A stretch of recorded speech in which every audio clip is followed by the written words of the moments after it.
जय श्री शंभू, हर हर महादेव। आज हम आपके साथ शेयर करने वाले हैं नाग पंचमी की कहानी, नाग पंचमी व्रत कथा। तो जैसा कि श्रावण मास पंचमी को नाग पंचमी कहते हैं, कहीं कहीं पर यह त्यौहार श्रावण शुक्ल पक्षमी को मनाया जाता है। नाग पंचमी हिंदुओं का पावन पर्व है। इस दिन महिलाएं नाग देवता की पूजा करती हैं और नाग देवता को भोग लगाती हैं। ज्योतिषी के अनुसार पंचमी तिथि के स्वामी नाग हैं, अतः नाग पंचमी के दिन आटे में हल्दी मिलाकर नाग बनाएं और उस नाग का पूजन करना चाहिए। सुगंधित पुष्प तथा दूध सर्पों को प्रिय होता है, इसलिए यह वस्तुएं अर्पित करें और व्रत के दिन नाग पंचमी की कहानी सुननी चाहिए। नाग पंचमी को प्रसाद के रूप में भुने हुए चने, जौ और भुने हुए चने वितरित किए जाते हैं। इस दिन नाग पंचमी की कहानी या नाग पंचमी व्रत कथा सुनने से व्रत का पूर्ण फल प्राप्त होता है। तो आइए जानते हैं नाग पंचमी की कहानी। तो नाग पंचमी की कहानी सुनने से पहले वीडियो को लाइक, शेयर और चैनल को सब्सक्राइब कर लें और ये कहानी पूरा सुनिएगा, तभी नाग पंचमी भगवान जो है आपको आशीर्वाद दे जाएंगे। और वीडियो में हर हर महादेव जरूर लिखें। तो नाग पंचमी की कहानी इस तरीके से, एक नगर में एक सेठ जी रहते थे। उनके 7 बेटे और 7 बहुएं थे। इन 7 बहुओं में से 6 बहुओं के तो पीहर थे, लेकिन 7वीं बहू के पीहर नहीं था। जब 7वीं बहू गर्भवती हुई तो उसे घेवर खाने की बहुत ही ज़्यादा इच्छा हुई और उसके पीहर नहीं था, तो उसने एक घेवर चुराकर पानी भरने गई। तब ले गई, वहाँ जाकर पेड़ के नीचे घेवर रख दिया और सोचा कि पानी भरकर आराम से घेवर खा लूँगी। तब वहाँ पर पानी भरकर घेवर लेने गई तो वहाँ घेवर नहीं मिला।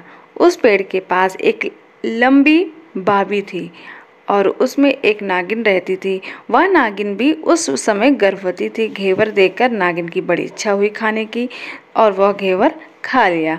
उस नागिन ने सोचा कि यदि साहूकार की बहू ने मुझे गाली दिया तो मैं उसको डस लूँगी, और यदि उसने कुछ नहीं कहा तो इस बिना पीहर की हो पीहर दिखा दूंगी।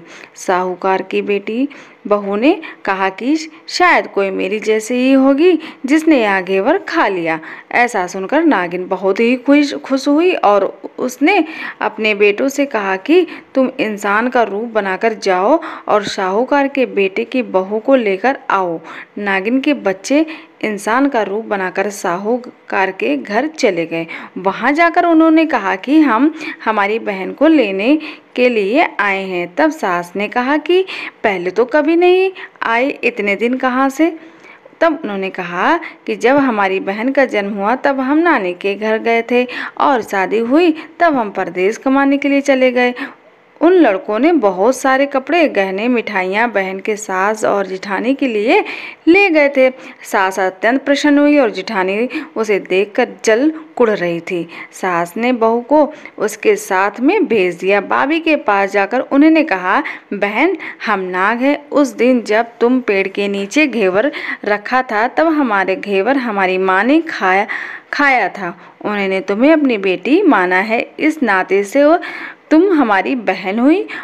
बहन तुम हमारी पूंछ को पकड़ लो और डरना मत। उसके कहने पर वह पूंछ पकड़ ली, बावी में चली गई और वहाँ उन्होंने बहुत लाड प्यार और सुख से वहीं पर उसने एक लड़के को जन्म दिया। जब उसका लड़का थोड़ा सा बड़ा हुआ तब की बात है कि पड़ोसन ने साहूकार के बेटे के बहू को सिखा दिया, अगर तेरी माँ की इतनी लाडली है तो तेरी माँ से कहना कि आज तो नागों को दूध मैं ही पिलाऊंगी। पड़ोसन का इतना ताना उसने सहन नहीं हुआ, वह अपने माँ से जिद करके नागों का दूध ठंडा करने लगी। अभी तक दूध ठंडा नहीं हुआ था, उसने पहले ही उसके बेटे ने घंटी बजा दी। घंटी की आवाज़ सुनकर छोटे बड़े सारे नाग दूध पीने के लिए दौड़ पड़े।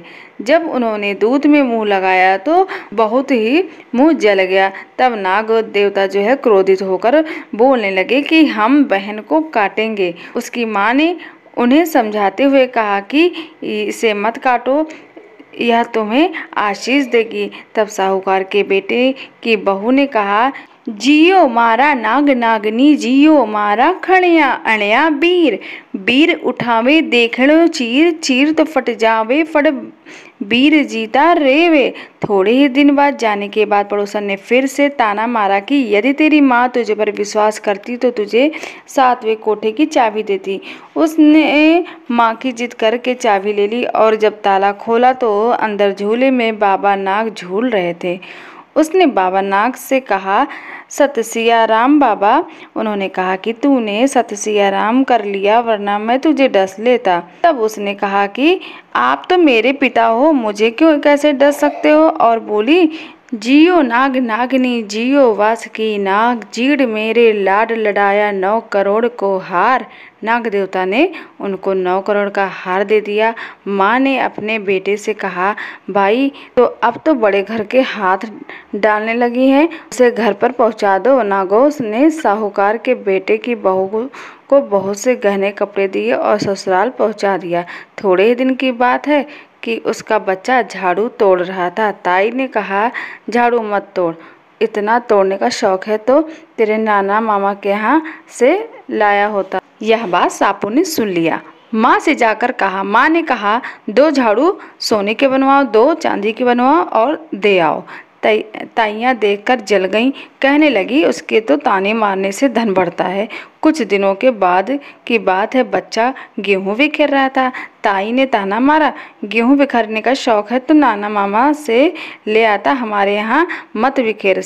सापों ने सुन लिया और जाकर माँ से कहा। माँ ने कहा कि 2 बोरी सोने के घड़ाओ, 2 बोरी दाने चांदी के घड़ाओ और दे आओ। ताइयाँ देखकर फिर से जल गई। ताने मत मारो, इसका धर्म बढ़ता है। छोटी जिठानी लड़की लेने गई थी, वहाँ सांप था। उसने सोचा सबसे छोटी को भेजना चाहिए था, सांप ने उसे खा जाएगा तो मुसीबत मिट जाएगी। छोटी बहू लड़की लेने गई तो वहाँ सांप बैठा था। बोली, भैया राम राम। सांप ने झट से बिछुए दे दिए, पहनकर छम छम छम करती चली आई। जिठानी देखकर जल गई। 2-4 दिन बाद पान की गड्डिया में एक सांप देखा तो बड़ी जिठानी ने सबसे छोटी को पान लेने भेजा। उसने सोचा आज अवश्य सांप काट लेगा। सांप को देखकर छोटी बोली, भैया घर के क्या हाल चाल है, घर में सब ठीक ठाक तो है, सबको मेरा राम राम कहना। सांप ने मुंदड़ी पहना दी। जिठानी फिर से जल कुड़ गई।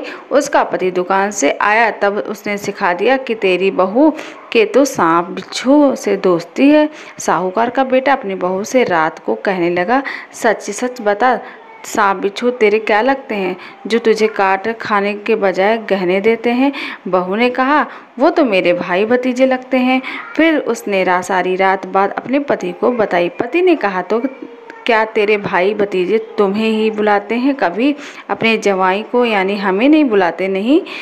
आने कोने में छुपे सांप ने बात सुन ली तो जाकर अपनी माँ से कहने लगा। माँ ने कहा, दोनों को बुला लाओ।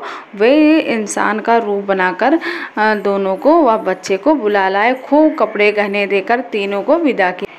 ऐसा समर्थ भी है नाग पंचमी की कहानी कहने वाले को और नाग पंचमी की कहानी सुनने वाले को सबको मिले। जैसी अनपिहरी वो पहले रही थी, किसी को कभी न रखे। यह थी नाग पंचमी की यह कहानी। तो जैसे उस बहू को सारी मनोकामना पूर्ण हुई, वैसे ही नाग पंचमी की कहानी सुनने से हम सभी की सभी मनोकामनाएं पूर्ण होंगी।